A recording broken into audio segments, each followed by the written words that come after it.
Okay, we are live. Hi, this is William Ramsey. Welcome to William Ramsey Investigates. On today's show, I have two very special guests, and this will be part of our series that is titled Advanced Soviet Research on Cybernetics, Biofield Energetics. And what's the last phrase? Somebody send me an email. Anyway, we're going to talk about a guy who's involved in all of this cybernetics, and his name is Norbert Wiener, and he was at in cognitive restructuring. Sorry, and he was at MIT, and one of the listeners, Brandon, was at MIT, so he has firsthand information and can talk about all the influence that Norbert Wiener had on other people. So I welcome Brandon to the show, and also Dr. Hansuter. So both of you, welcome to the show. Oh, great to be here, William. Thanks for inviting me on with Hans, and hello. And so for people who may not have heard, I know, Hans, you're very popular on my show, so people know our prior shows. Maybe, Brandon, you can talk a little bit about your background, your connection to MIT, Norbert Wiener, and his kind of followers. Sure. Well, I grew up in the Boston area, and my middle school, I was in a what they call a gifted and talented program, which is another topic altogether. But we were given a degree of freedom where we would take basically a field trip into universities of the Boston area and Harvard and Boston University, wherever. And MIT was one of those universities, and it was once a week, and we could go in and sit in on lectures and so on.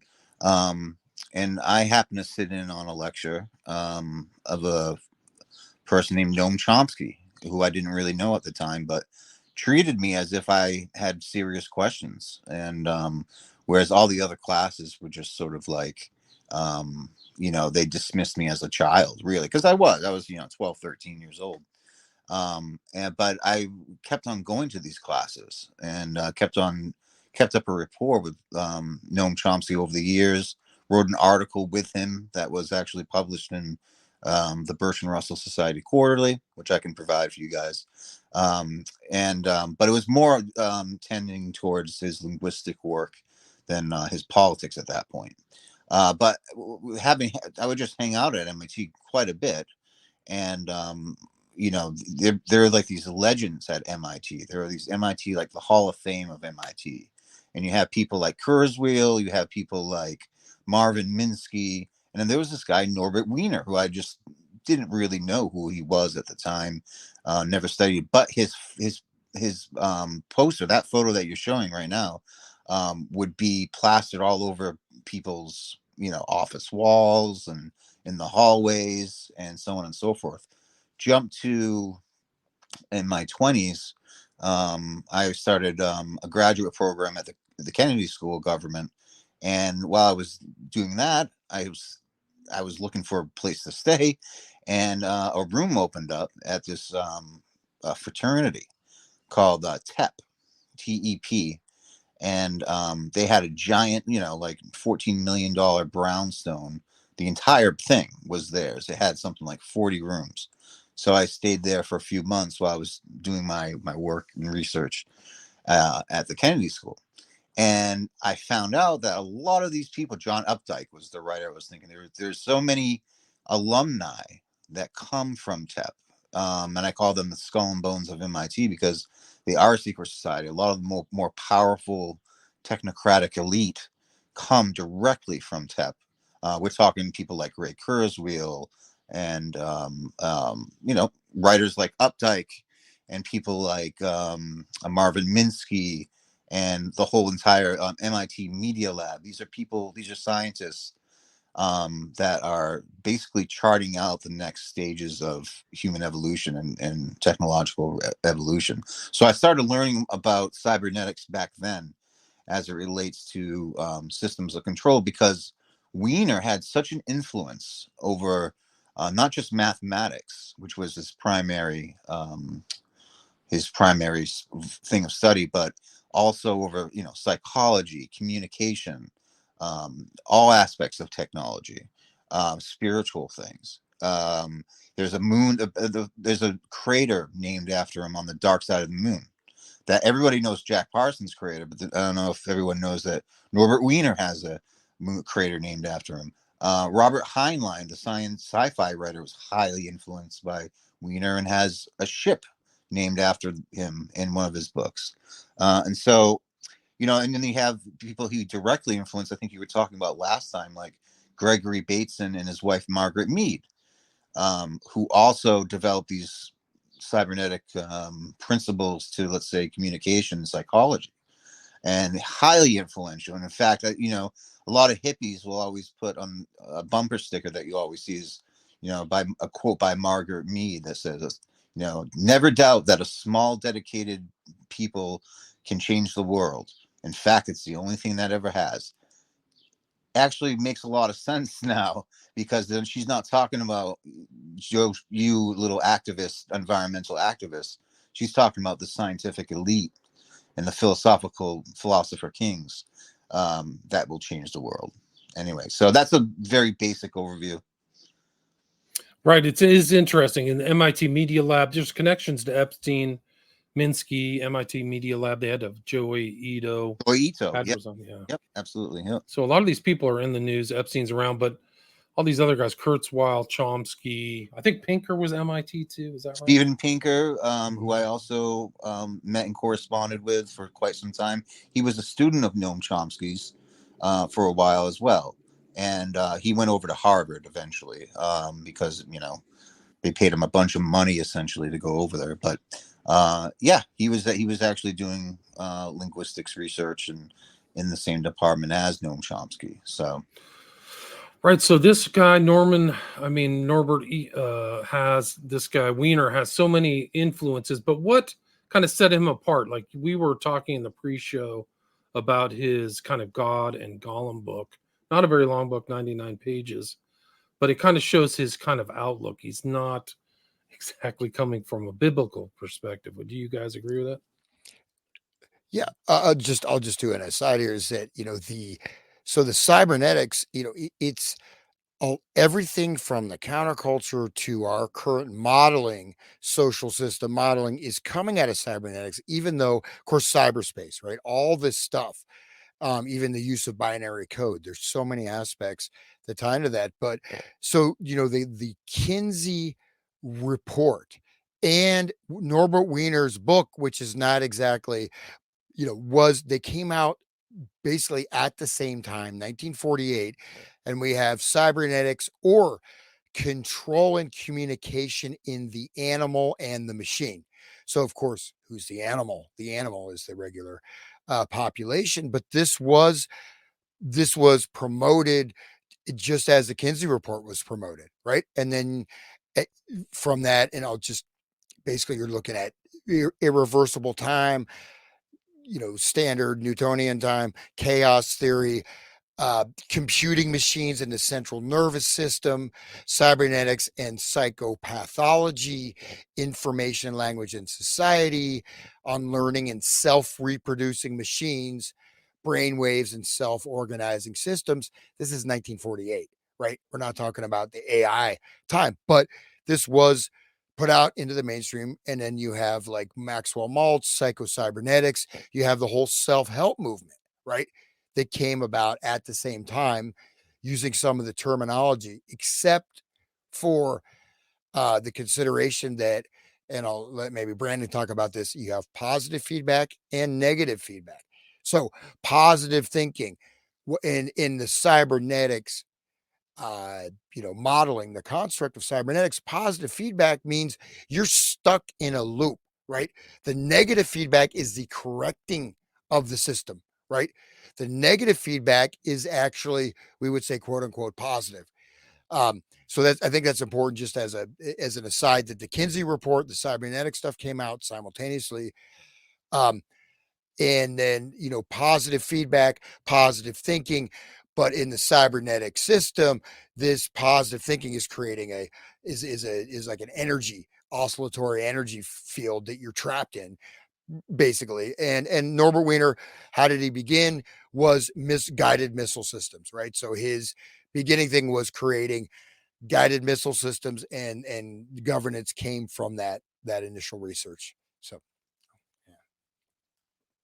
Gotcha. So he's there at the very beginning, and you can see here the title of his books or book, Cybernetics, or the Control and Communication in the Animal and the Machine. We're talking in the pre-show this kind of theme of control that permeates from Wiener to the present through kind of the technocratic approach, right?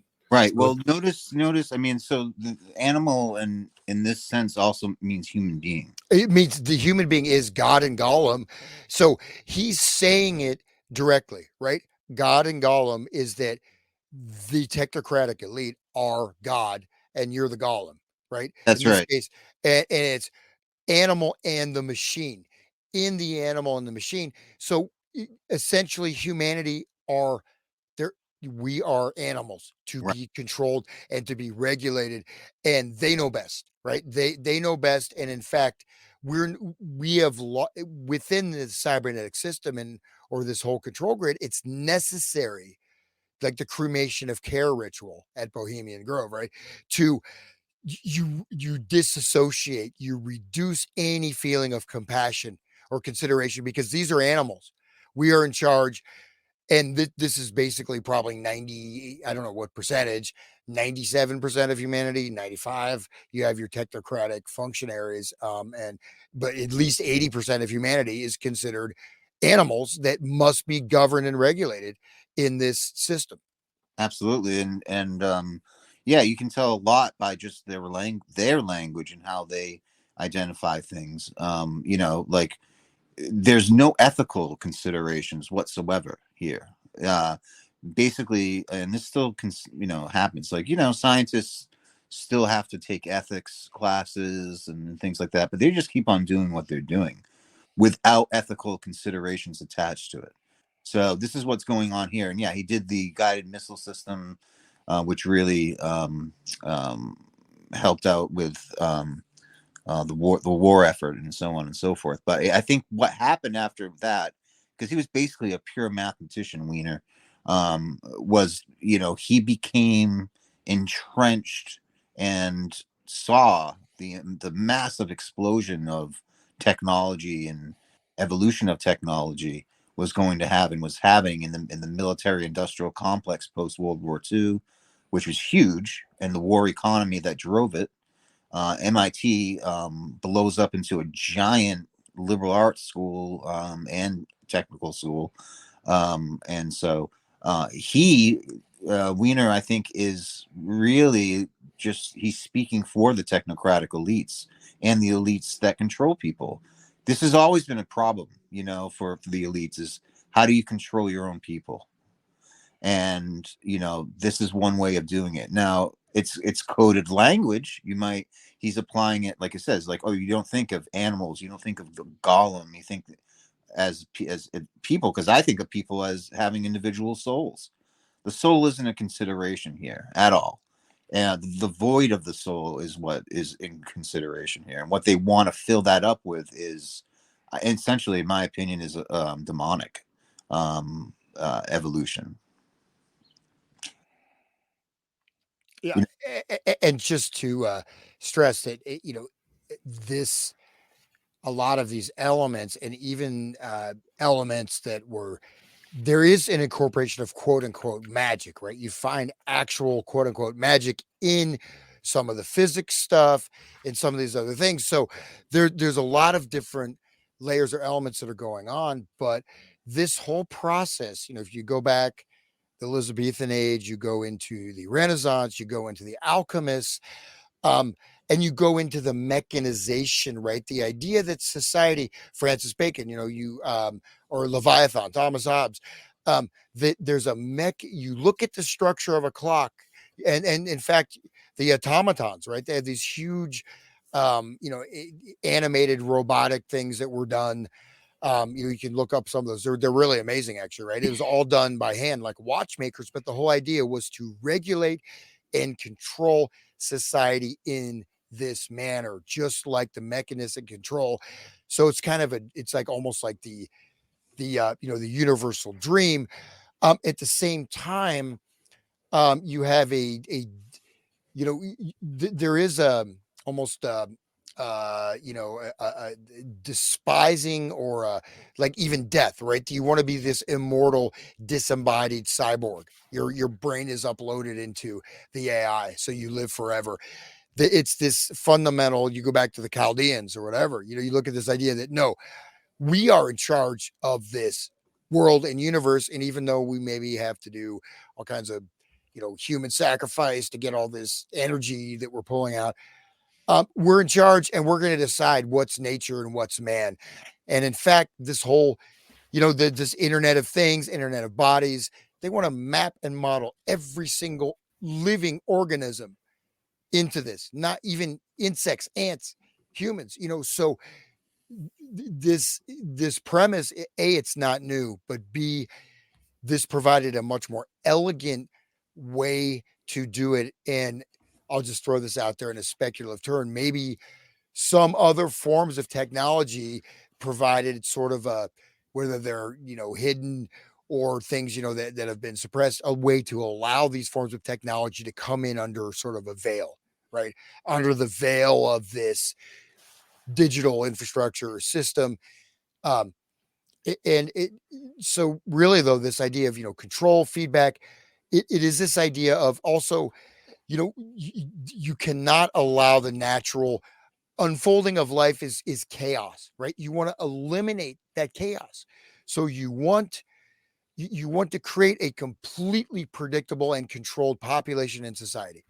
And if you maybe want a little bit of variable, for your concubines or your entertainers or something, you can have a few little loopholes. But this is, and it's not just human, because we are connected with the entire life field of the whole universe. So ultimately, you want to control the entire universe, or like just covering up the sun. Bill Gates, right? Stop global warming. Let's block the sun. This is a level of this. You could say insanity or whatever. Maybe it's, maybe they are gods and we're just the animals or the golem. But anyways. Yeah, essentially it's like order out of chaos, right? This is like the ordo ab chaos, order out of chaos, which is Cybernetics seeks to do. And with AI, I was talking to William backstage, and I was saying, I think I quoted Herman Schmidt, who was Wiener, and we'll probably get into this, influenced East and West and traditions, and well, by East I mean Soviet and German. So he's very influential.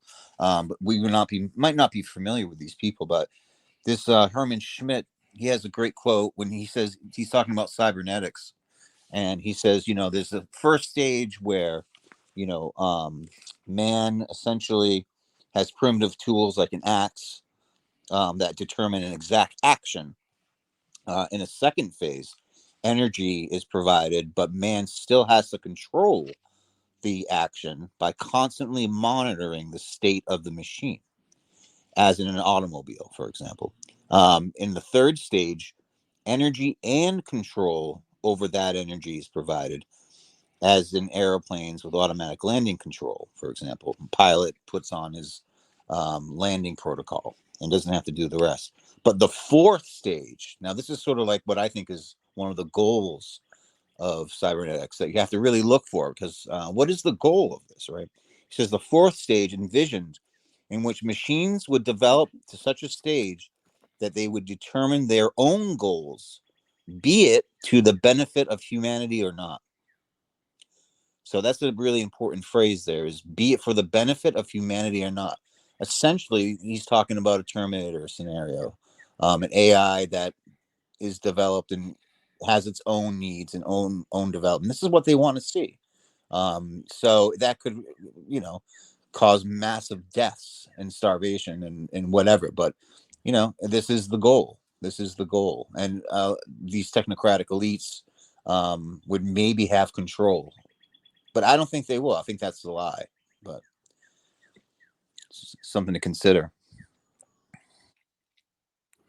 Yeah, Schmidt is an interesting guy. So he's like that. I think that according to the article I read about Norbert Wiener, he and Schmidt were the two main figures in cybernetics. globally was those two. Let's see if I can pull this up. Yeah, I think so. And but then it would go down to people like I mean you guys know it, Gregory Bateson, Margaret Mead, like we mentioned before. Oh, there he is. That's Schmidt, I believe. Yeah, that's Schmidt. But also people like John von Neumann, who Oh yeah, very important. who was super influenced by Wiener, who is credited with creating the computer, you know, or what was the computer then. Von Neumann machine was essentially the first computer. So highly influential in that. In computers, we can see transformed everything, and sort of pushed along this evolution of technology. And so, yeah. What else? There's so much interesting. Von Neumann was involved in the Manhattan Project, wasn't he? Absolutely, yeah, probably, right. yeah. Pretty sure. I mean, who wasn't at that point, right? So, Right. no, he was not only that, he was, I think he was trained. Oh, another thing is Wiener was trained under Bertrand Russell. He was actually Bertrand Russell's student, where he learned and corresponded with Russell until he died. So I have letters from Wiener to Russell, for example, in the collected letters, where he's talking about how grateful he is for his mentorship and so on and so forth. And what Russell wanted to do, and Whitehead, was to reduce language and communication systems down to mathematical principles. And then basically you have complete, essentially, map out of human language and communication. But it was very flawed, and they wrote the thing called the Principia Mathematica, which is a huge. Oh gosh, yeah, to prove the simplest, simplest possible mathematical equation, right? Yeah. But it's a massive thing. Yeah, I used to have a poster, and it was this long abstract parentheses and X and algebra and all this equation, and it was a proposal. It was a proposition, rather, in Principia Mathematica. And there's a tiny little footnote, and it says, from this, we can ascertain, and it follows, that 1 + 1 does indeed equal 2. But the point is like that's how deep they went. It was completely flawed. And Ludwig Wittgenstein pointed that out in his Tractatus Philosophicus Logicus, was that, you look at a language like that, you have to have an axiom. There's no getting around that. There's no getting around axioms. And so it was essentially flawed. But the point is, Russell also was one of these seemingly liberal people who really was speaking up for the elites and writing for a scientific control of elites. And somebody who wrote against this, I think, was C.S. Lewis in his The Abolition of Man. I would highly recommend people, if you want to get a counterpoint to all this, who he already saw this invading Oxford and Cambridge at the time. And he wrote the Space Trilogy, which has a scientific elite that is under Satan, that wants to usher in this exact goal of control and extending life. But the thing is, if you look at like AI, let's say take Kubrick, AI in the movie, that's a hell. That world is hell. You can't tell who's alive or dead. No one's truly alive. No one's truly dead. You can't die. You're not alive either. And so when you take those very basic things away from the human being, you are basically destroying the soul. So, Yeah. Yeah. Well, I want to just bring up a few things. So there's a lot of great points. So language, extremely important. And this, to really understand this topic, there's a lot of detail, and it's not just, smoke screen or cover. There's a lot of serious research that they've done. But I just wanted to read a quote from Norbert Wiener. So Norbert Wiener is just as Oppenheimer is presented as this great humanitarian, Russell, etc. And I think that Soviet thing, we could bring that up a bit later. But so he has a model of life, and so they're positioning themselves. And this again is that subtle valencing of language we talked about. Some of that last show we did, William. But so this is his view of life, and this is from um, the Human Use of Human Beings, 19, I believe 58 book. Quote from Wiener: "We are swimming upstream against a great torrent of disorganization, which tends to reduce everything to the heat death of equilibrium and sameness described in the second law of thermodynamics."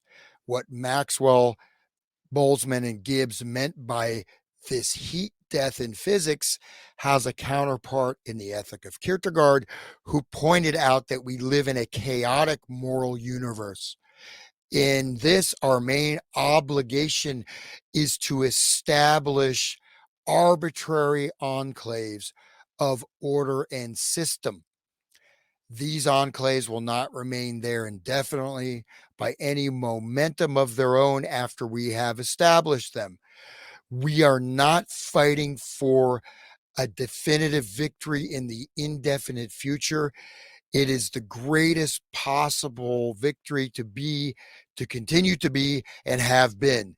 This is no defeatism. It is rather a sense of tragedy in a world in which necessity is represented by an inevitable disappearance of differentiation, the declaration of our own nature, and the attempt to build an enclave of organization in the face of nature's overwhelming tendency to disorder is an insolence against the gods and the iron necessity that they impose. Here lies tragedy, but here lies glory too. So it's probably a lot in there, but I don't know if you want to unpack that, Brandon. I can Yeah, do that. definitely. I think that's a powerful quote. That really kind of says it all in a way. So if you want to time it some, but so yeah, we'll see that the one thing to pull out, but also again, Wiener is also positioning himself as this heroic servant of mankind a little bit in this, right? But so we're swimming upstream against a great torrent of disorganization. Now, what is this torrent of disorganization, right? Think of and think of, the image of the trout, right? The trout trying to spawn, that's basically he's referencing trout, the great torrent of disorganization. Well, reduce everything to the heat death of equilibrium and sameness described in the second law of thermodynamics. Well, the thing is, before Norbert Wiener came alive, I mean, I think life had been continuing on Earth for some time before he was here, right? And it seemed like things were actually functioning relatively okay, right? It's not like, you know what I mean? So just to throw in that this is an imposition, the imposition of the problem. So equilibrium and sameness, the actual, they do not, this is like the positive negative feedback, sort of flipping around with the positive thinking movement. Equilibrium, um, we're actually, they do, the disorganization is a creativity of life and spirit that he wants to reduce and destroy. So the great torrent. Anyways, I'll let you time in, Brandon, because I'd like your opinion on that.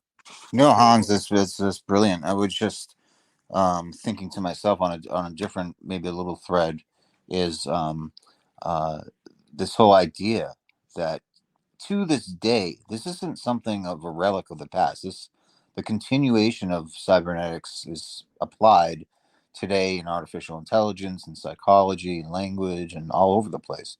But essentially, it wants control over things, over chaos, and you can't, like you said, nature actually seemed to be doing okay before Norbert Wiener came around, right, and might be doing better. But so it is sort of this prideful hubris, to scientific hubris, or just hubris in general, to think that you're a god, That's essentially it. And that you have dominion over not just nature, but Well, sorry, human William, can you beings. bring up my share screen? I have the quote there. If you just bring it up, and I'll zoom in on that. Oh, Okay. great. Yeah. Okay. Let me just do this. Got it. That's it. Yeah. Okay.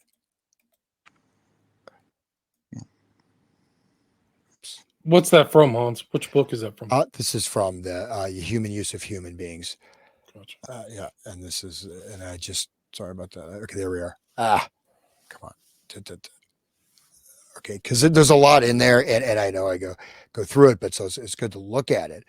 Sorry, go ahead, Brandon. Yep. So No, that's about it. I mean, it's just like, it speaks to the prideful nature and the lie. Essentially, it's a lie because you can't have control over chaos. People, you can think you do, and you can do all your things, but essentially, it's really a personality disorder, and it's really an evil one.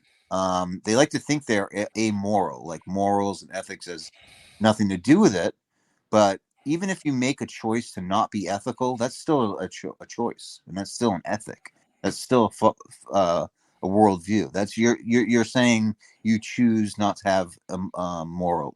Well, that's a moral choice, and that's what they fail to see. A lot of these people in Silicon Valley and so on, who I know, and scientific people, is that no, there is an ethical choice. When you do work, what you're doing it for, who you're doing it for, who you're serving, and what purpose. And I think that's Wiener is a perfect example of the modern scientist who is sort of doesn't care about ethics. It's science for science sake. Human beings are just to be experimented on. There's no soul. There's no choice. There's no free will. Free will may exist as long as we provide you with it. With choices that we think you might make in a feedback system and so on. But this is the what we're under, in my opinion. Like, it's really underrated and understudied by a lot of people, cybernetics. So I'm happy we're talking about it. Yeah, and just and one thing especially you see in a lot of these authors, as I had a show, gosh, it was probably a number of years ago. I had a radio show called Eyes Wide Open, and I did a number of shows on cybernetics. But you start to see that a lot of their texts are absolutely coded. Okay, Bateson is primary example, but you don't, like, for example, communication is violence. That's one of the things they say. I mean, it's literally for, there's multiple layers of interpretation, and there's a lot of the stuff they're saying is absolutely encoded in some of the earlier works. Like this one, you can see through it, but they encoded this. But just to go through this chaotic moral universe, okay, chaotic. What is it? Is it morally chaotic or is it chaotic? But anyways, in this, our main obligation is to establish arbitrary enclaves of order and system. So arbitrary means we are this, don't think of that as random. Arbitrary means we are arbitrating the world, right? It's like arbitration of justice, right? We are going to construct these forms, which is, look at the whatever you want to say, digital central currency. Exactly. That's an arbitrary enclave, right? But it's being arbitrated. Will not remain there indefinitely by any momentum of their own. So these are unnatural, right? We must impose them. We must, it's not like you create a wonderful ecosystem and the ecosystem thrives by itself. No, we are stepping into this role. And then and this is okay with the definitive victory and the indefinite future. He does talk a lot about time series and things like that. This is also important, but and he goes his big thing, oh, no defeatism, and we're doing this for the benefit of humanity. But look at this. It is rather a sense of tragedy in a world in which necessity is represented by an inevitable disappearance of differentiation. What is that? Right? He's not saying that it's real. It's maybe tragic for the animals or for the golem, the goyim, whatever, but the disappearance of differentiation is what they are imposing, right? So this is a necessity. And again, it's an enclave of organization. So this is a way they're working within existing systems, whether it's supply chain grids, whether it's an educational system, but that enclave of organization a lot of times is a subterranean sort of network of control. And in nature's overwhelming tendency to disorder. Well, is nature disordered? It's spring. The trees, the birds are singing. The sky is blue. It seems like nature is doing okay without your help. But nature's tendency to disorder is an insolence against the gods. So right there, they're saying this is actually satanic, right? We are becoming gods, and we are deciding this for all of humanity. And again, he's even in this. I'll just and I'll leave it after this. You talk about a little bit in this introduction, talk about Oppenheimer, who was also selling secrets to the Soviets. There's this controversy, and this is put up as like, oh, this Oppenheimer was against the hydrogen bomb being developed. No, I mean these guys were all connected. Um, with that, you can stop the screen share, I think, William. I'll just close that. But so basically, this systemization, just like Noam Chomsky with his linguistic system theory, which is based on imposing an order. Um, this is my hypothesis, and I or my speculative turn in this stuff is I think part of it is they want to impose this model. This is not necessarily the pre-existing model. It's one structure, say the neuroanatomy and all this stuff, but they want to impose this model permanently on living systems and structures, right? So even Chomsky stuff it's not okay. Maybe it's a limited declaration of how language works, but it's really also imposing the system and making people function in the way that is aligned with the machine. Yeah, absolutely. And you mentioned, I think you mentioned this, but something that we should talk about. Oh, and I see that graph on the screen, the figure, this diagram. If people can see this, I'd like to. This is basically a mapping of the brain, the central nervous system, the heart, and the lungs into, a proto cybernetic theory. This is from, I think people would be surprised, 1879. I found this diagram to be from 1879. So imagine the leaps and bounds that we've made in controlling the human body and nervous system since then, and the mind. But I wanted to go back to what you said, Hans, about what he says about the gods. Norbert Wiener says about the gods. That's would you agree that this is almost like a Promethean point of view where it's like Prometheus stole knowledge from the gods to give it to humanity, right? And so like in that sense, you see like that a lot of the elites is essentially worship Prometheus. You see him outside of Rockefeller Center, for example, right? He's associated with the Lucifer, or that kind of satanic concept, is whatever you want to call it. And so I think it goes back to those origins. But also another point I wanted to say is that economics is a huge part of cybernetics as well. And economic theory, regulating the markets, is huge. And and we, people sit back and speculate. Oh God, what's happening to the U.S. dollar? What's happening to gold? What's happening to this and that fiat? Well, if you look at cybernetic theory, this might explain a lot about it.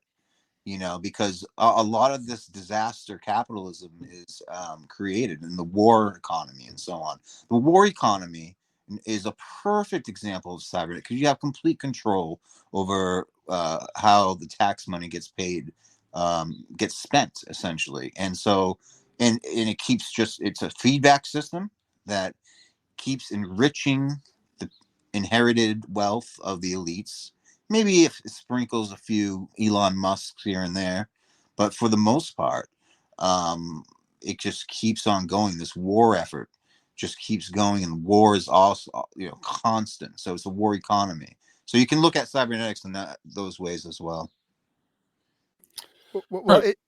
Go ahead. Go ahead. yeah, okay. Yeah, no, so what you have, so it does provide, like, so like this example of the brain, the central nervous system, digestive, lung. So a lot of times we get everything in these bits and pieces, right? We get, oh, go to counseling, or someone has depression or this or that. This integrative sort of knowledge or mapping is not readily available. In fact, a lot of the scientific disciplines, I was amazed. I had a number of, uh, you know, doctors, professors invited to my house for dinner. Of course, that's my wife is, and I was like, "Oh, do you guys know about the reticular activating system?" And then one guy's, head of psychology department at this university. I said, "Hey, you're fired. You don't know what you're talking about." Which, of course, not. Didn't go over well. But the fact is, there's a lot of information that it's segmented. Okay. And the other thing is, you mentioned economics, social systems, health systems. So you can put a particular type of an input into a complex system, which is like this non-linear interactions, and the economic input, or even a piece of news or particular event, or a food additive or whatever. All these can be correlated and collated, right? What I'm Absolutely. saying, so you can have an impact in a different level or a range, but all these factors can indeed be quantified and understood. Hopefully I'm being clear here, is that, so something is, things that seem completely different. Let's say, some type of additive in food, right? We've had a few of these things come out where, you know, there's, carcinogens in kids' food, and there's Johnson and Johnson, all these toxicities in particular products that everyone trusts. Then you look at economic system movements. Well, these can be correlated, or even changing these evaluations, let market fluctuations. That's going to trickle down, affect so many different layers of human interaction, right? Society. So not just, what I'm trying to say is not just a material term of you say economics is just broken down to transactional stuff, but it can affect the biological aspect, can affect the neurocognitive aspect, can affect emotional aspects. You can add another vector point, and you can create rioting, you can create rage, you can create domestic violence, you can create epidemics of suicide among teenage girls, like the Netflix show, right? But it wasn't just that show. That show took place in an environment where you have would seem to be non um they're like different variables, right? They're different systems, but yet they can all interact within sort of this global modeling. I don't know to what extent this has been advanced, but that's, at least that's what it would appear to me. Yeah, I think you're right. And one of the principles that I learned from Noam Chomsky, who I think got this from Wiener, was or his talks with Wiener and Russell, was a principles and parameters approach to not just linguistics, but you can apply that to all kinds of things. So in economics, like you said, if you can introduce variables into the system and then basically predict how it's going to unfold, is, well, to some extent, right? This is what they want to do. So I think a lot of news stories, like you said, and television shows and media that we see, and events, wars even, are intentionally put in there for profit and for essentially human experimentation, and for just to see, as almost like, a social experiment, to see what will happen, and if they can predict human behavior on a massive scale like that. And I think that's what they essentially would like to do. But there are variables that they can't predict, like grace, in my opinion, and things like that. But yeah, absolutely.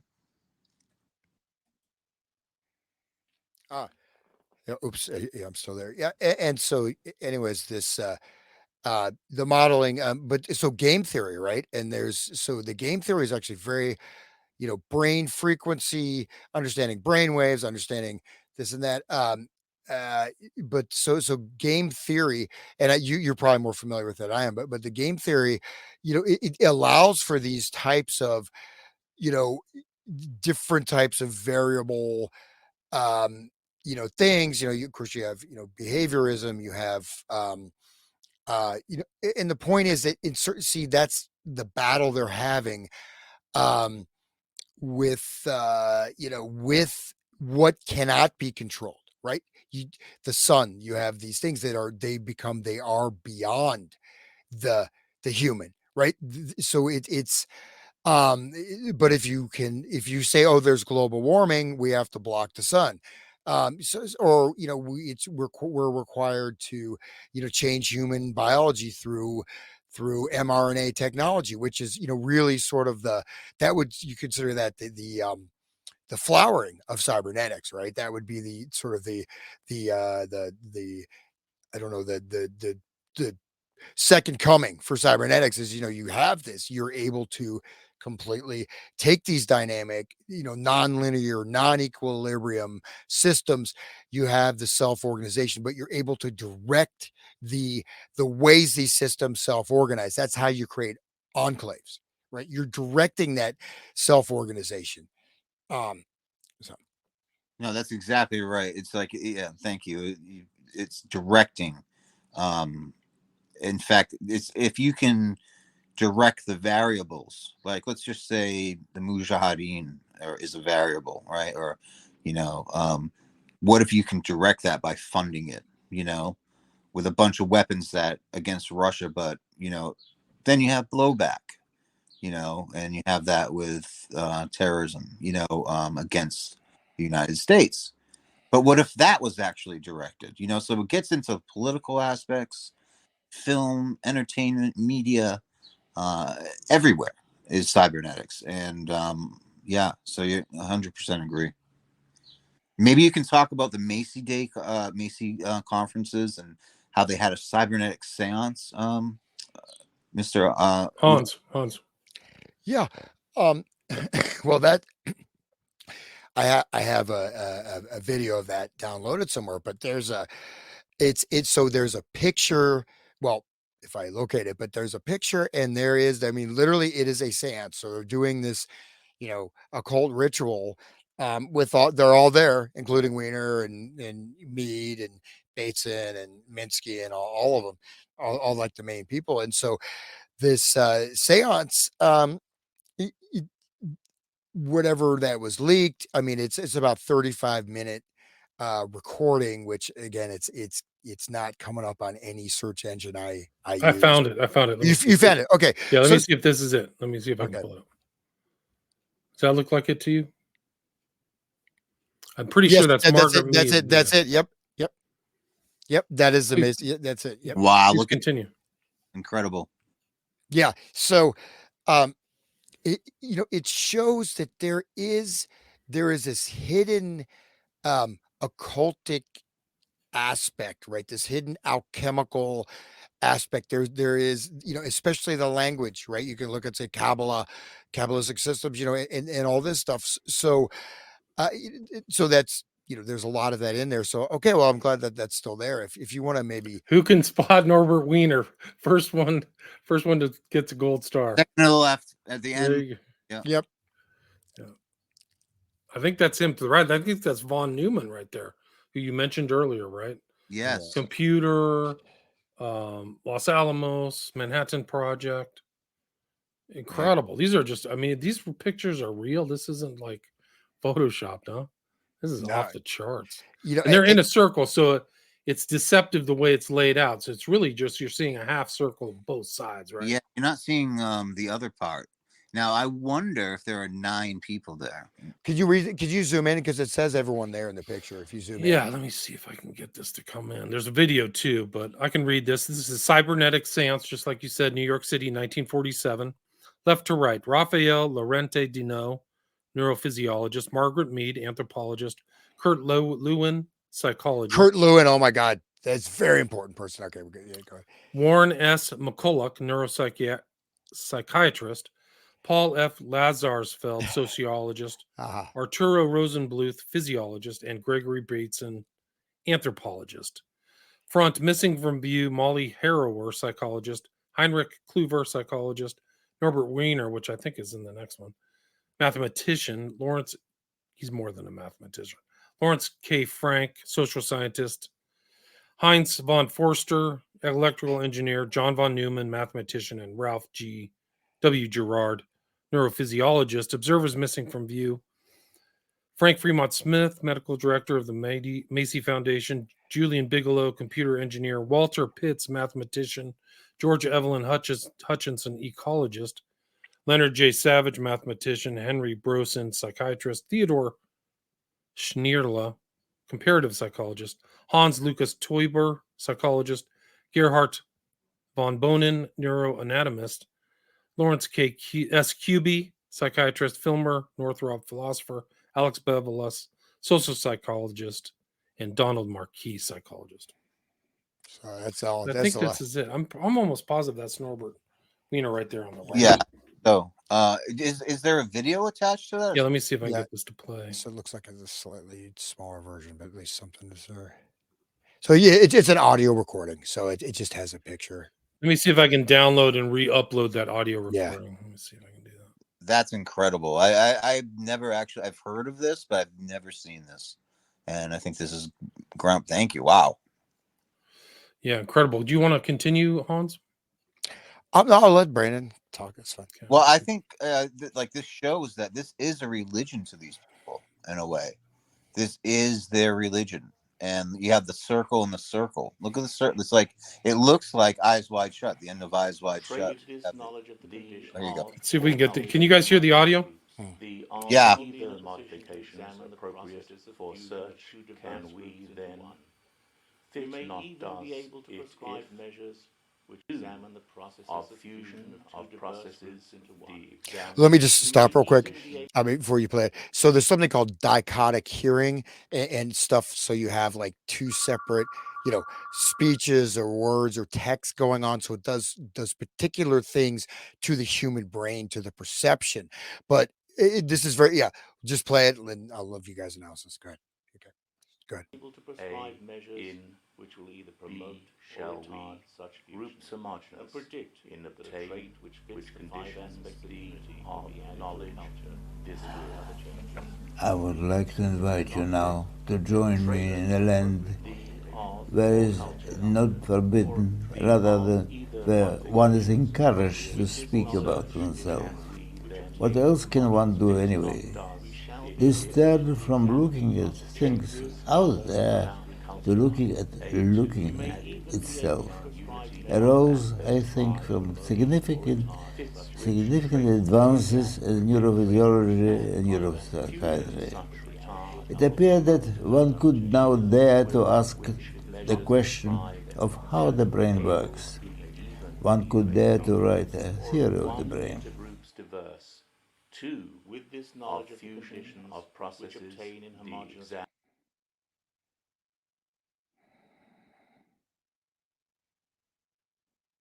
His sound cut off. Sorry, I had it muted. The voices in the video are not the voices of the Macy Conference attendees. They are readings from original writings by Macy Conference attendees Gregory Bates and Margaret Mead, Kurt Lewin, and Heinz von Förster. Readings are by Susan Hiller, David Coxhead, Maximilian Treister. There's a PDF too. Okay, so I don't know if that original video may be gone, but anyways, yep, there it is. Like I said, it exists. Some of these things, disappear, but you go back to like God. This becomes more, of course, cerebral inhibition, right? Cerebral inhibition conference. That was the first, pre-Macy conference. That was cerebral inhibition is what? It's hypnosis. So even like hypnosis, people do not understand what hypnosis really is, right? We have a sort of but cerebral inhibition. You could also say inhibition of executive functioning, and for example, in God and Gollum, some points where cybernetics impinges on religion. He talked, one of the big problems is that, we won't need, unemployment because everything will be automated. Well, that hasn't happened that much. But there's a lot. This is a great example of this encoding, of the stuff, like you have to, there's a mainstream sort of, narrative, or you call mainstream, but this guy is, really he's such a humanitarian, Mr. Wiener. But in a sense, in this book, he's saying clearly that they are um, superseding the Godhead. They are becoming the Godhead. They are imposing it. It is a struggle against the natural order, in the guise of, creating a better society. And this sort of scientific modeling, look at, the communism. There's, many people that are even seem to be very, kind, compassionate people. Oh, they had to kill 120 million people. That's okay. That's for the greater good of this. So this, um,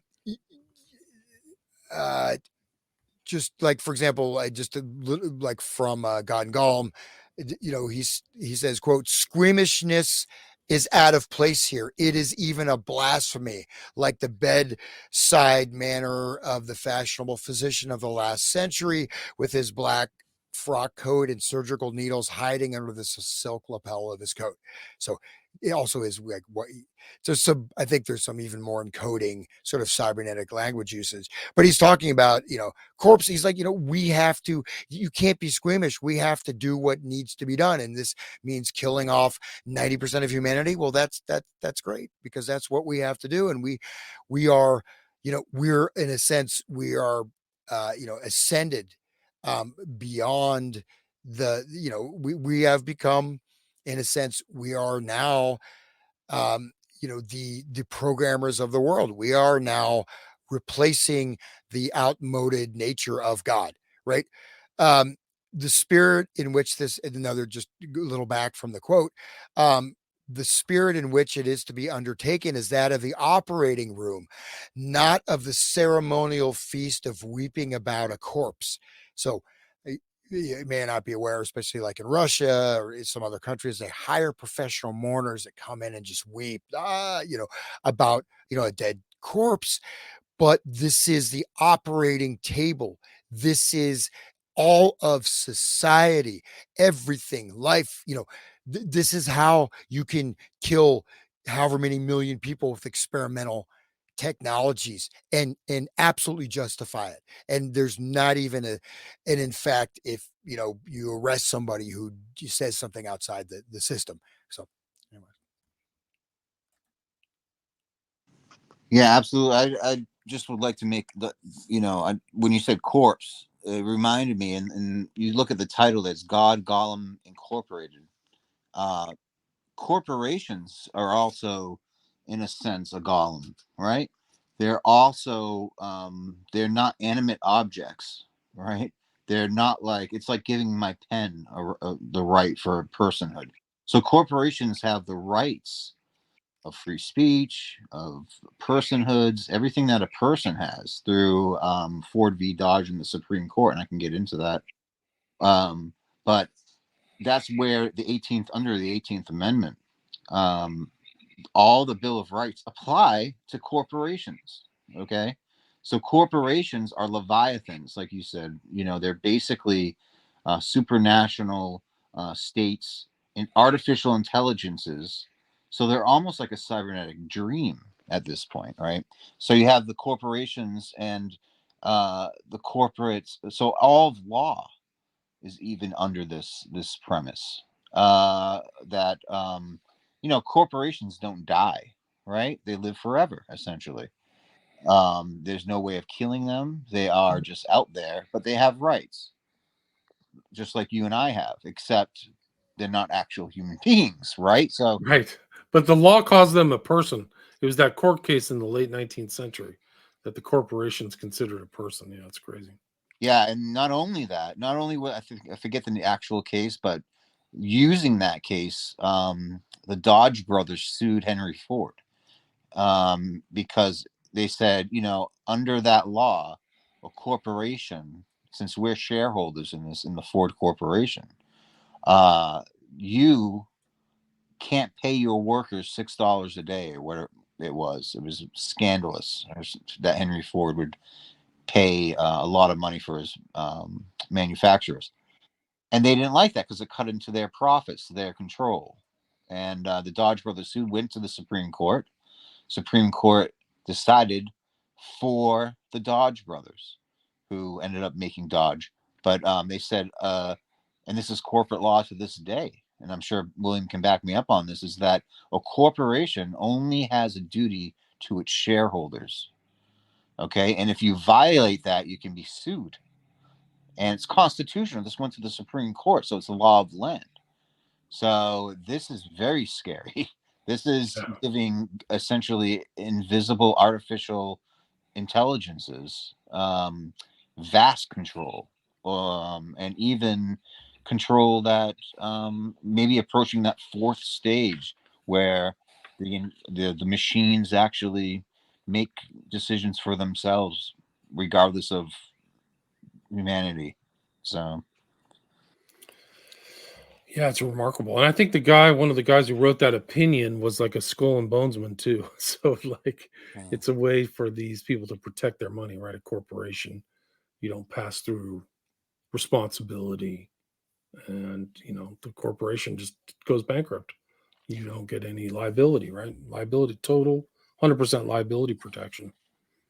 yeah, So that's probably the thing about cybernetics, is that this control, this kind of effect on some kind of other entity, absolves the individual of that responsibility or liability, right, right? Because you have exactly. something else doing it, a computer, a robot, right? Or your Cybernetics is golem. robotics, right? The golem becomes God, right? I think Right, you maybe touched on that. And I'll just read just a little bit more from the intro, which I think this kind of clarifies it a bit. One of them, some of the stuff is a little bit hard to it's a bit veiled, but he's basically saying that you can say that the intellect, if God surpasses, so I don't know, he's using, of course, that sort of archaic usage, surpasses the human intellect and cannot be comprehend compassed by intellectual forms. So it's basically saying that in a very roundabout way that in a sense they're superseding or taking on the function of the religion of God. And let me just go to this last little part of this. So quote, but possess a close analogy to other situations which belong to science, and in particular to the new science of cybernetics, the science of communication and control, whether in machines or in living organisms. In doing this, I will certainly have to force the religious situations somewhat into my cybernetic frame. I am quite conscious of the violence I must use in doing so. My only excuse is that it is only through the knife of the anatomist that we have the science of anatomy. And that the knife of the anatomist is also an instrument which explores only by doing violence. So I think it's kind of Interesting. Knife of the anatomist. Well, there's always force behind something. There's always violence. There's a monopoly of violence behind the state, right? That's why states exist and corporations exist, is because of that, the sword, I just really, before we ended, or I just wanted to get this on record. Last time I spoke to Noam Chomsky, I was really into researching Ray Kurzweil. And for those who don't know who Ray Kurzweil is, he also is one of these MIT gods. He now is one of the leaders of Google, but you see the Kurzweil piano. He was a child prodigy as a kid and brought up and groomed to be sort of one of these technocratic elites.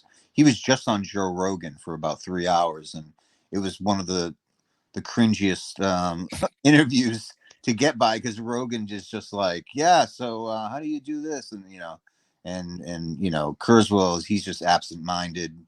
He plays that absent-minded professor perfectly, right? So but he's hugely influential amongst the Silicon Valley elites.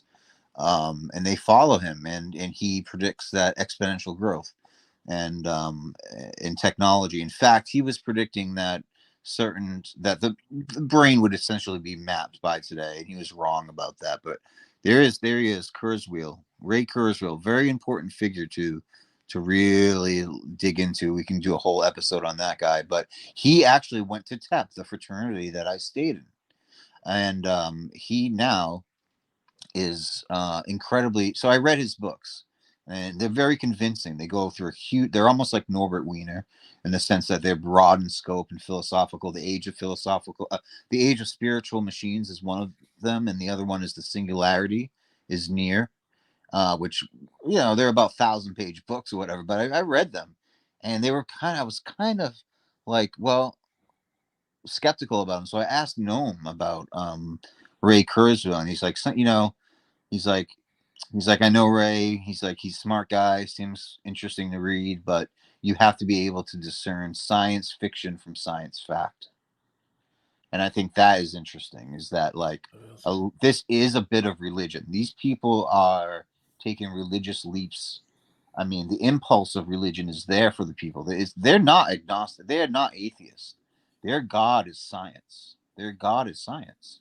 And when that happens and you're devoid of an ethic and a moral, well, who is that God really? Is it Quranzan? Is it a lot of people say, there's a person I listened to recently that says they want to create that living hell on earth, where it's you live forever, but you're not really alive, and so on and so forth. So I believe that there are spiritual entities directing this development and evolution of technology, and these are the people behind it. Yeah. It's crazy. So maybe I know we gotta wind down here soon. If you want to just, I've got about 20 minutes, so I don't know how Yeah. much time you guys have or Sure. energy, but yeah, we could kind of just, if you throw up the share screen here. So this is, again, this is from the, whatever, the early 50s. But see, is that the right Gibbs? I think this is the wrong page entropy. Okay, this is the wrong. Why is it showing the wrong? Oh, let me change my share just a second here. Okay, just a moment. I'm going to reshare. I just want to say that. So this, just to clarify, so so the anatomist knife. I mean, this is, is, this anatomist knife is the, in order to understand, human social function, you have to disrupt societies. You have to, you have to create all of these things. They're saying, absolutely, we have to do that. So it's just a little bit, little bit here. He talks a lot about game theory. Game theory is really fundamental to this, but he's talking about, theory of evolution, molecular. So it has been thought that this process is strictly analogous to that by which a molecule of a virus, a sort of molecular parasite of a host, can draw together from the tissues of the host, which acts as a nutrient medium, other molecules of the same virus. It is by this act of molecular multiplication, whether of gene or of virus, which seems to represent a late stage of the analysis of the vast and complex process of reproduction. So, I'm not going to go back further, but he's talking about, different, evolutionary theories, phylogenetic, but he's saying basically, so this is read the next paragraph. It's incredible. Man makes man in his own image. Man makes man in his own image. This seems to be the echo or the prototype of the act of creation by which God is supposed to have made man in his image. Can something similar occur in the less complicated and perhaps more understandable case of the non-living systems we call machines? What is the image of a machine? Can this image, as embodied in one machine, bring a machine of a general sort, not yet committed to a particular specific identity, to reproduce the original machine either absolutely or under some change that may be constructed as a variation? Can the new and varied machine itself act as an archetype, even as to its own departure from its own archetypal pattern? So he's basically saying human beings are viruses, right? We evolve, we are he's talking about, human he's basically equating human biology to that of a virus, right? It's a little dense, but okay, okay, so this is human reproduction, genetic, whatever. So the molecule of a virus, the sort of so the molecule of a virus, a sort of molecular parasite of a host, can draw together from the tissues of the host and act as a nutrient medium other molecules of the same virus. He's talking about the womb of a female woman that's holds a infant, and it's like a parasite, right? The new human life. But within this is unpacking. Maybe Brandon, you can pull this out. Just see what he's talking about here is that we're going to use this process to create self-reproducing machines. Right. Yeah, that's exactly what he's saying. But on the line of God, right? He's comparing it to the Godhead, like he's creating this being, right? In the image of God. So instead of subcreation, which we all do through making things and being creative people, writing and whatever we do in life, and saying that we are whatever we produce, songs, whatever, actually comes from a divine source above us. This is saying that you are the divine source. There's nothing above you, and that you create. And so that's a whole different philosophy. And that is the demonic philosophy, in my opinion. That is a demonic philosophy. And John B says that, let's hope it wasn't IWAS that was communicating, maybe through the Macy Day conferences and stuff. Funny you should say that. I would like to look at the dates at which Crowley channeled the Book of the Law or whatever. It just happened. 120-year anniversary was April 8th. Is that right? Yeah. Okay. So you have that, and 1904. IWAS came through, and I mean, William knows more about this than me, but I believe, what did IWAS dictate essentially to Crowley and channel through? What is the message? A lot of the message is, we want you to evolve, and if you don't want to evolve, we're going to painfully make you evolve, is what the demons essentially say. There's a lot of other things they do too, but some of them say they want you to evolve because they want this hell on earth, like AI, Kubrick's AI, where, this is what I think, where no one's really dead and it's hell on earth. And they do that through manipulation of the senses and stuff. So I think IWAS is actually completely in LAM and is directly connected in some way to this. Mm-hmm. Yeah, just to stress. So, this is a very important page or a passage a certain way, because it's not only the transhuman man makes man in his own image. So the act of God, non-living systems, but then again, he's equating natural human reproduction as a virus, that is drawing in from the host, right? He's talking about the womb, right? The nutrient medium, other molecules of the same virus. So, but this also is a modeling of how these viral structures are incorporated into society. In fact, directly, right? Look at the mRNA vaccine, right? Here you go. You're incorporating this foreign material, you in a sense become a petri dish. And I think this is alluding to this sort of new evolution, the Kurzweil stuff, right? So and that Kurzweil, whatever books of his I didn't throw against the wall or tear apart in fits of rage. No, I'm just kidding. But they have this idea that it's a fait accompli. It's already done. And we're going to do this. And here's it is. The next stage of human evolution is to merge with computers.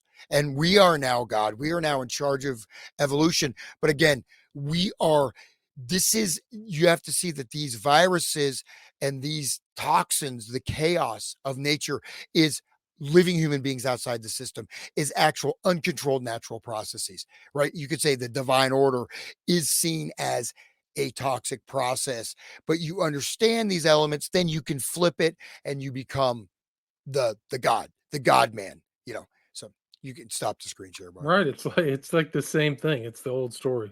The Uberman, the God man to God. It's the ye shall be as gods, right? It reminds me of kind of the premise of Demon Seed, right? Donald Campbell. It's the whole bit. There's a lot of those themes flow through that sci-fi movie, like the robots and artificial intelligence and the procreation, right? But it's Yeah. almost like they're creating the Antichrist. They're not creating something positive, right? It's not like Yeah. messianic impulse, right? Longing for the Messiah. It's longing for something far darker. Would you guys agree with that? Yeah, absolutely. And that goes back. You ever see Franz Liszt or Fritz Lang's Metropolis? Of course, yeah. Right. It's a classic film, of course, and it's tells the same story. This is Metropolis is essentially a vessel, the robot there that everybody sees, that's inside of a pentagram. If you've ever seen the movie, is essentially exactly that. So yeah, this is going on, folks. This isn't just conspiracy. This is but it's not out there in the sense that not too many people study it. These threads. But somebody had a comment about Bioshock, and that Bioshock is essentially the story of cybernetics. I would partially agree with that. I'm not familiar with that at all. Amazing. It's a video game, right? It is a video game, but you don't even have to play it. You can just watch it almost as a movie, and it's a trilogy, but it has to do with control, and it's about a system, like almost it's like a science fiction book where like there's a utopia that the scientific elite mimic gods and Christianity and everything way above the level of earth and the skies, and it's amazing. But my cousin Stephanie actually did a voice on Bioshock. She's actually one of the characters in Bioshock. She does Interesting. voices for Disney and stuff like that. But anyway, Bioshock, I do believe it's really profound.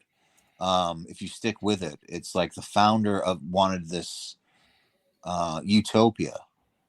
Unfortunately, utopia means to Thomas More in Latin, it means nowhere, because that it's a fable. There's no such thing as a utopia, so that's not ever going to exist. But it doesn't stop people from trying to create it.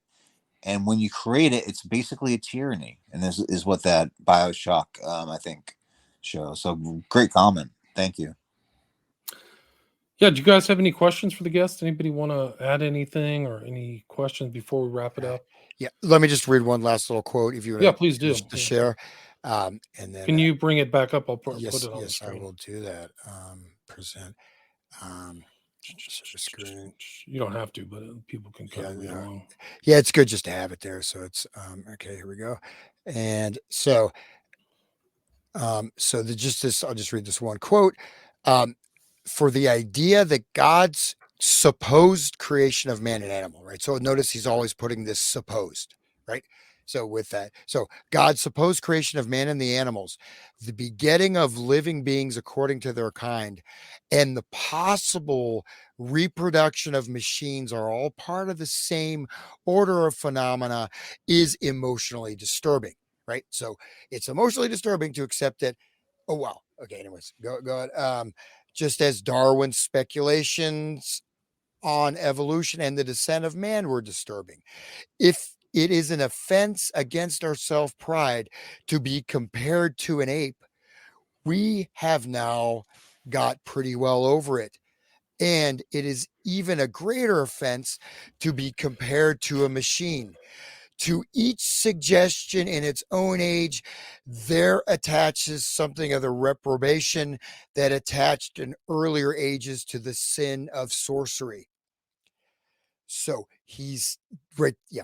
Okay. So I thought that was kind of, again, you got to kind of dig into this, but you can see what he is saying there. And yeah, go ahead. It's wild. The connections he's making is like almost like he's a Jewish metaphysician in the 16th century making a column. It's almost like brought up to date. Like they acknowledge it's sorcery and things like that. It's weird. Yeah, absolutely. And it wasn't that long ago, really, honestly, if we think about it, the whole scheme of things. So, I think Wiener died in like 61. I think something like that. Yeah. Right. Oh, speak of that, he's talking about the Golem, Rabbi Low of Prague. Do you see that? Yeah, so he has it down. He knows the history. The It is sin of remarkable. sorcery. He keeps bringing. Look, the sin of sorcery now attaches in many minds to the speculations of modern cybernetics. So he's saying there is, but he's, again, these are complex, veiled language a lot of times. And so he's saying this is a type, we are attempting to attain a type of sorcery. We are doing, Matt, right? Would you agree with me, Brandon? Or Yeah, no, that's I what would. we brought. Absolutely, this is what we brought up before. I think is the fact that they claim to be not religious and amoral, but in fact they evoke the same language, and they actually have the same tenets as a spiritual thing. Yeah, no, it's remarkable. Norbert Wiener died in 1964. He was 69. Okay, so yeah, all right. Well, that was close. No doubt. Oh, wait, look at this. Look at this. Oh my God, what I just found in this book. What is sorcery and why is it condemned as a sin? Why is the foolish mummery of the black mass so frowned upon? This is from Norbert Wiener, science guy. The black mass must be understood. So now he's defending the black mass right there. You see that? What is sorcery? Why is it condemned?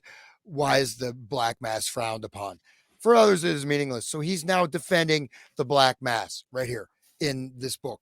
So just to show, if you have any question, you can read that. That there's, you go a little bit deeper, it's even more apparent on the surface. And again, he's considered a scientist, mathematician. So this is really outside of his normal sort of purview or field, right, of communication. So, you want to read that since I can do it. The black mass must be understood from the point of view of the Orthodox believer. For others, it is a meaningless, if obscene, ceremony. Those who participated in it are far nearer to orthodoxy than most of us realize. The principal element in the black mass is the normal Christian dogma that the priest performs a real miracle and that the element of the host becomes the very blood and body of Christ. The Orthodox Christian and the sorcerer agree that after the miracle of the consecration of the host is performed, the divine elements are capable of performing further miracles. They agree, moreover, that the miracle of transubstantiation can be performed only by a duly ordained priest. Furthermore, they agree that such a priest can never lose the power to perform the miracle, though if he is unfrocked, he performs it at the sure peril of damnation. And at the top of that line, he could cast black spells from now till doomsday without the least personal risk. So, anyways, I think there's different levels, but divine elements, that's alchemical stuff he's bringing up. And so, yeah, I just find that to be quite interesting and sort of kind of relevatory that he's not holding back. I mean, and this is kind of a pretty, this is again science guy. Look what he's saying, right? And Right. read Right. behind It's the not lines. like detached scientism. It's actually philosophizing, or he's philosophizing. It's something else. But But yeah. But so he's saying that we are doing black magic. This is what they're doing with cybernetics, right? He's gone through this, but he leads you to it. Like, he talks about how they would wear the blood soaked, garb of those being executed at the Inquisition, but you're just afraid of it. Just like Darwin said, you're from an ape. Well, now you're a machine. But he's saying that in a sense, the consecration of the host, we're going to take what he's saying here is the natural life processes, say of genetics, of evolution, of nature, whatever they are. We're going to take those and we're going to subvert them into our reworking, into our sorcerers, magical science cybernetic system, right? So he's, Well, Chris, again, the divine elements, the divine elements. This is an alchemical reference, right? This is not really talking about the mass itself. The divine elements are the different, the use of the elemental energies, the elemental ethers, the elemental spirits, right? It's central to all types of magic, and sorcery. So he's also saying that we are going to use and employ every strain of this, but they're acknowledging that we are going to take natural life processes and turn them into a black mass. We're going to take genetics and turn it into our goal, and our whatever we want, right? So genetics, reproduction, so and so he keeps, it goes on and on, but anyways, ungodly orgies is central. So you can see, but he's basically saying, no, the black mass is good. If you go through this, he's leading you to the position that, oh, they just say they had some orgies, but that's okay because we have the Kinsey report, so it's not bad. But so there's a lot here. I'll leave it there, but I think it's pretty, at least somewhat apparent that it's that occultic aspect and their idea to what they want to do is pretty. It's not just a conspiracy It's theory. not some kind of beneficial, not necessarily some kind of benefit. It's not necessarily some kind of benevolent impulse, right? Anyway, Brandon, is there anything you'd like to add before we wrap it up? Where can people find you if you want to leave any contact information? Yeah, sure. I mean, you can find me on Twitter at Brandon Young 82. On Twitter, it's I privated it or X rather. I did private it for now, but you can always DM me there. I am thinking about I do collaborations with John Rasmus, who is a great YouTuber, and we've done various investigations of occult books and things like that. We had a podcast called the Anti-Occult Cast, which William was the first guest on. I kind of scrapped that idea, but I might be making a return to the field. And you can also catch me at the Walter Bosley channel as a moderator sometimes, because I know Hans is a friend of Walter's, right? And but also, yeah, and you can just reach out to me anytime. And William, it's always a pleasure and an honor, honestly, to be on with you. And it's incredible after all these years, you're still going, and it's even more popular. And we have to talk about the smiley face killers at some point with Brett. Yeah, anytime. Okay. Anytime. Yeah. Anytime. Yeah. And congrats and thanks a lot for coming back on. It's been a while. I can't believe you're one of my first guests, or we were chatting at least a decade ago. Yeah. And I was just talking on my show before I was on this one. I was with JJ Vance, and our first show was literally my first book, Prophet of Evil, 13 or 14 years ago on Operation GCD, which is garbage can dude or something. That's his acronym. But well, I remember, what was the guy that Visigoth? Yeah, Visigoth. Yeah. Yeah, it was back in those days. So yeah, that's the way back. He was one of my first interviews too, back when I wasn't even a host. I was just like a guest. So those are great conversations. I hope then they still hold up.